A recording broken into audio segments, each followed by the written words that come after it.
తెలంగాణ సామాజిక ఆర్థిక ఉపాధి విద్య రాజకీయ కులగణన సర్వే నివేదికను ముఖ్యమంత్రి రేవంత్ రెడ్డి అసెంబ్లీలో ప్రవేశపెట్టారు. భారత్ జోడో సందర్భంగా కాంగ్రెస్ అగ్రనేత రాహుల్ గాంధీ ఇచ్చిన మాట మేరకు తెలంగాణలో కులగణన పూర్తి చేసినట్లు తెలిపారు. కేంద్ర ప్రభుత్వం చేసే జన్న కంటే పకడ్బందీగా కులగణన చేశామన్నటువంటి సీఎం రేవంత్ రెడ్డి పక్కా ప్రణాళిక ప్రకారం ప్రతి ఇంటికి 8 పేజీలతో ఉన్నటువంటి ప్రశ్నాపత్రంలో సమగ్ర వివరాలు నమోదు చేశామన్నారు. జనాభా ప్రాతిపదికన రాష్ట్రంలోని ప్రజలందరికీ న్యాయం చేయాలన్న లక్ష్యంతో కులగణన చేపట్టినట్లు సీఎం తెలిపారు. ముఖ్యంగా బీసీలకు సంక్షేమ పథకాలు, ఉద్యోగ, రాజకీయ అవకాశాల్లో సరైన ప్రాతినిధ్యం కల్పించాలన్న ఉద్దేశంతో కాంగ్రెస్ ప్రభుత్వం ఈ నిర్ణయం తీసుకుందని అన్నారు. చేయండి, నేను తెలంగాణ ప్రజలకు మాట ఇస్తున్నా. మేము అధికారంలోకి వచ్చిన తర్వాత మా ప్రభుత్వం కులాల ప్రాతిపదికన జనాభా సేకరణ చేసి బలహీన వర్గాల లెక్క ఎంతుందో లెక్క తేల్చి వాళ్లకు రాజకీయంగా రిజర్వేషన్లు కల్పిస్తాం, ఉద్యోగ ఉపాధి రిజర్వేషన్లు కల్పించే బాధ్యత మేము తీసుకుంటాం. ఇది సమాజానికి ఎక్స్రే. ఈ ఎక్స్రే ద్వారా ఎవరు ఎంతమంది ఉన్నారో వాళ్ళకి ఎలాంటి ఆర్థిక రాజకీయ ప్రయోజనాలను చేకూర్చాలో మేము చేస్తామని వారు చెప్పారు. అందుకే డిసెంబర్ 7, 2023 నాడు మనం అధికారం చేపట్టి అధికారంలోకి వచ్చిన తర్వాత ఎంబడే ఫిబ్రవరి 4 నాడు 2024 నాడు మంత్రివర్గంలో ఆమోదం చేసి ఫిబ్రవరి 6, 2024 నాడు సహచర మంత్రివర్గ సభ్యులు పొన్నం ప్రభాకర్ గారు ఇదే సభలో తమరి అనుమతితో తీర్మానాన్ని ప్రవేశపెట్టినము. ఎన్నికలకు సంబంధించి ఒకవేళ మనం ఆలోచన చేసి ఈ సభలో మాట్లాడుకోవాల్సి వస్తే ఈ దేశాన్ని బ్రిటిషర్స్ పరిపాలించినప్పుడు 1931లో కులగణన జరిగింది తప్ప ఆ తర్వాత స్వతంత్ర భారతదేశంలో 75 సంవత్సరాలు పూర్తి చేసుకున్న సందర్భంలో ఎన్నిసార్లు జనాభా లెక్కలేసినా 2001 జనాభా లెక్కలు కావచ్చు, 2011 జనాభా లెక్కలు కావచ్చు, లేకపోతే 91 జనాభా లెక్కలు కావచ్చు, లేకపోతే వెనక్కి వెళ్తే 81 జనాభా లెక్కలు కావచ్చు, ఇట్లా ప్రతి 10 సంవత్సరాలకు ఈ దేశంలో లెక్కిస్తున్న జనాభాలో ఎస్సీ ఎస్టీల వివరాలు మాత్రమే పొందపరిచారు తప్ప బలహీన వర్గాలకు సంబంధించిన ఇతర కులాలు ఉపకులాలకు సంబంధించిన వివరాలను ఏ రోజు కూడా పొందుపరచకపోవడం వల్ల 75 సంవత్సరాలు పూర్తి చేసుకున్న ఈ భారత స్వతంత్ర దేశంలో బలహీన వర్గాల యొక్క లెక్కనే లేకపోవడము బలహీన వర్గాలకు ఒక ఆవేదనగా, ఒక బాధగా మా హక్కులను కాలరాస్తుండ్రు, అసలు మమ్మల్ని మనుషులుగా కూడా మీరు గుర్తించడం లేదు, సమాజంలో జిత్తినే ఆబాది ఉత్తినే ఇస్సదారి అనే ఒక నినాదాన్ని నాయకుడు రాహుల్ గాంధీ గారు తీసుకోవడంతో వారు ఎన్నికల సందర్భంగా భారత్ జోడో యాత్రలో భాగంగా ఈ దేశ ప్రజలకు ఒక మాట ఇచ్చారు.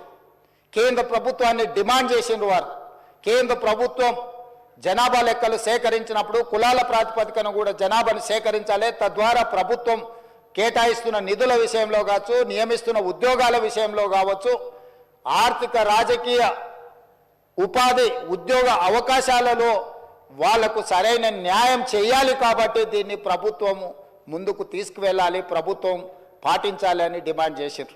కానీ కేంద్ర ప్రభుత్వం ముందుకు రాలేదు. స్పష్టంగా నిర్ణయం తీసుకొని ఇది ఒక చారిత్రాత్మకమైన నిర్ణయం, రేపు సమాజం యొక్క అభివృద్ధికి ఇది ఒక దిక్సూచిగా, ఒక మోడల్ డాక్యుమెంట్గా మారుతుందని చెప్పి ఈరోజు ఒక పకడ్బందీ ప్రణాళికతో చర్య తీసుకున్నాం అధ్యక్ష. అందుకే ఈరోజు కమిషన్ ఇచ్చిన నివేదికను క్యాబినెట్ సబ్ కమిటీ స్వీకరించి ఈరోజు ఉదయం క్యాబినెట్లో దాన్ని చర్చ పెట్టి క్యాబినెట్లో ఆమోదింపజేసి ఈరోజు ఈ సభలో ప్రకటన చేస్తున్నాం అధ్యక్ష. ఎందుకంటే దీనికి పూర్తి స్థాయిలో చట్టబద్ధత కల్పించాలి. రేపటి నుండి ఈ నివేదిక రాష్ట్ర ప్రభుత్వం అమలు చేయబోయే సంక్షేమ పథకాలకు, అదేవిధంగా అభివృద్ధి కార్యక్రమాలకు, ఉద్యోగ ఉపాధి అవకాశాలకు, రాజకీయ వాళ్ళ అవకాశాల కోసం ఈరోజు ఈ నివేదిక పనిచేయాలన్నది ప్రభుత్వం యొక్క లక్ష్యం అధ్యక్ష. అందుకే ఈరోజు 46.25% ఉన్న బీసీలు, ఏబిసిడి, అదేవిధంగా ఈ గ్రూప్లో ఉన్న ముస్లిం మైనారిటీ బీసీలు ఏదైతే 10.08 ఉందో మొత్తం 56% పైగా ఉన్న బీసీలందరికీ కూడా ఈ రాష్ట్రంలో సముచితమైన గౌరవము, స్థానము కల్పించాలన్న ఆలోచనతోటి ఈరోజు ఈ ప్రభుత్వం ఈ నిర్ణయం తీసుకొని ముందుకు వచ్చింది అధ్యక్ష. విద్యా, రాజకీయ మరియు కుల సర్వే 2024 నవంబర్ 6న హౌస్ లిస్టింగ్తో ప్రారంభమైంది. మొదటి దశలో హౌస్ లిస్టింగ్ 6 నవంబర్ నుండి 8 నవంబర్ 2024 వరకు 3 రోజుల పాటు నిర్వహించబడింది. అసలైన సర్వే 9 నవంబర్ 2024 నుండి గౌరవ తెలంగాణ గవర్నర్తో ప్రారంభమైంది. అధ్యక్ష, రాష్ట్రంలో సర్వే 6/11/2024 ప్రారంభమై 25/12/2024 పూర్తయింది. 50 రోజులు సర్వే ముగిసే సమయానికి మొత్తం సర్వే చేసిన కుటుంబాల సంఖ్య గ్రామీణ ప్రాంతాలలో 66,99,602 మరియు నగర ప్రాంతంలో 45,15,532 కాగా మొత్తం సర్వే చేసిన కుటుంబాల సంఖ్య 1,12,15,134.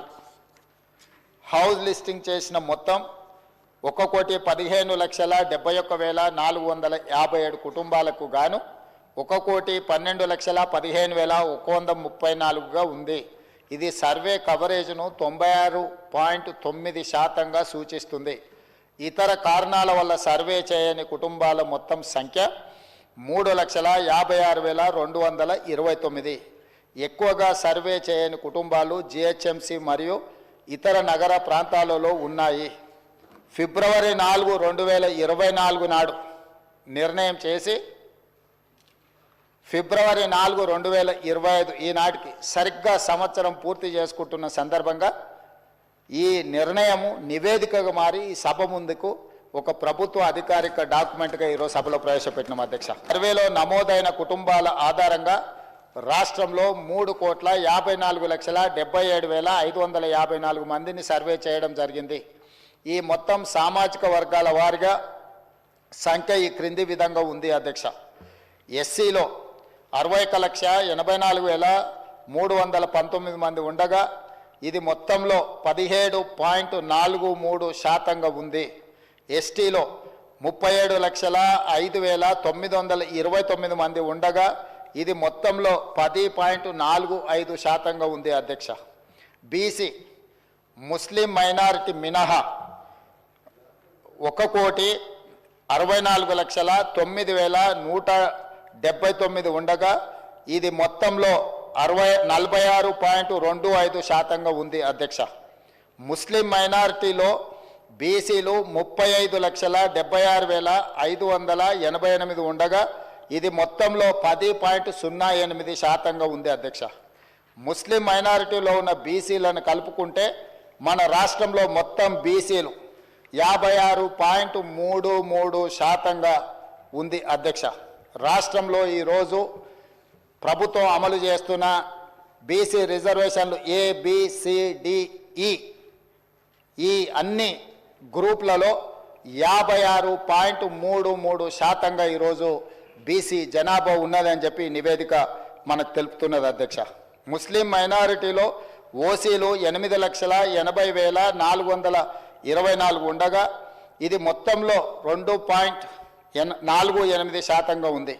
ముస్లిం మైనారిటీలో మొత్తం 44,57,012 మంది ఉండగా ఈ మొత్తంలో 12.56% మైనారిటీ జనాభా ఉంది. అధ్యక్ష, ఓసీలు 47,21,115 ముస్లిం మైనారిటీలు మినహా ఉండగా ఇది మొత్తంలో 13.31% ఉంది. అధ్యక్ష, ఓసీలో ఉన్న ముస్లిం మైనారిటీలను కలుపుకుంటే మొత్తం ఓసీలు 56,01,539 మంది ఉండగా ఇది మొత్తంలో 15.79% ఉంది. అధ్యక్ష, ఉన్న అన్ని గృహాల యొక్క వివరాలను సేకరించి ఆ వివరాలన్నిటిని కూడా ప్రతి ఒక్కరి ఇంటికి ఇట్లా స్టిక్కర్ అంటించి ఫస్ట్ ఇండ్లను గుర్తించడం జరిగింది. అధ్యక్ష, ఆ తర్వాత ప్రతి ఇంటికి మన ఎన్యూమరేటర్లు వెళ్ళి ఇట్లాంటి అప్లికేషన్లు తీసుకెళ్ళి అధ్యక్ష ప్రతి ఒక్కరి వివరాలు వాళ్ళందరితో సేకరించి 8 పేజీలల్లా